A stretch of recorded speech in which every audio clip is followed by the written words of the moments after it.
परंतु परमेश्वर ने नूह को और उसके साथ जहाज में रहने वाले सब जंगली पशुओं और सब घरेलू पशुओं को स्मरण किया, और उसने पृथ्वी पर वायु बहाए जिससे जल घटने लगा। गहरे सोतों और आकाश के झरोखों को बंद कर दिया गया, और आकाश से वर्षा होना रुक गया। जल पृथ्वी से धीरे धीरे घटने लगा, और 150 दिनों के बाद जल कम हो गया। 7वें महीने के 17वें दिन जहाज अरारात के पहाड़ों पर ठहर गया।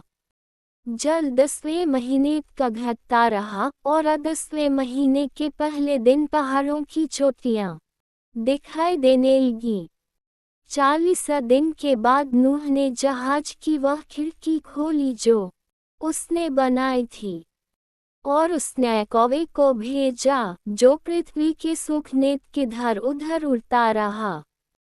फिर उसने एक कबूतर को भेजा यह देखने के लिए कि क्या जल भूमि की सतह से घट गया है, परंतु कबूतर को कहीं भी बैठने का स्थान न मिला, क्योंकि पूरी पृथ्वी पर जल फैला हुआ था। इसलिए वह नूह के पास जहाज में लौट आया। नूह ने अपना हाथ बढ़ाकर उसे पकड़ा और जहाज में अपने पास ले आया। उसने फिर 7 दिन और प्रतीक्षा की, और फिर से कबूतर को जहाज से भेजा। जब कबूतर संध्या के समय उसके पास लौटा, तो उसके चोंच में जैतून का एक ताज़ा तोड़ा हुआ पत्ता था। तब नूह ने जाना कि पृथ्वी से जल घट गया है। उसने फिर 7 दिन और प्रतीक्षा की और कबूतर को फिर भेजा, पर इस बार अब उसके पास वापस नहीं आया। नूह के जीवन के 601वें वर्ष के पहले महीने के पहले दिन तक पृथ्वी से जल सूख गया था। तब नूह ने जहाज का आवरण हटाया और देखा कि भूमि की सतह सूख चुकी है। दूसरे महीने के 27वें दिन तक पृथ्वी पूरी तरह सूख गई थी। तब परमेश्वर ने नूह से कहा, तू और तेरी पत्नी, तेरा पुत्र और तेरे पुत्रों की पत्नियां जहाज से बाहर निकलो। तेरे साथ जितने भी जीवित प्राणी हैं, पक्षी, पशु और पृथ्वी पर रेंगने वाले सब जीव, उन्हें बाहर निकाल, ताकि वे पृथ्वी पर फैलें, फले फूले और उनकी संख्या बढ़े।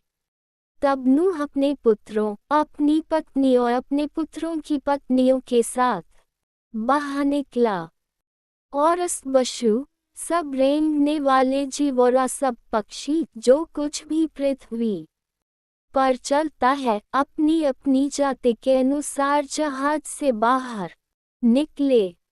तब नूह ने यहोवा के लिए एक वेदी बनाई, और अशुद्ध पशुओं और अशुद्ध पक्षियों में से कुछ लेकिन पर होम बलि चढ़ाए।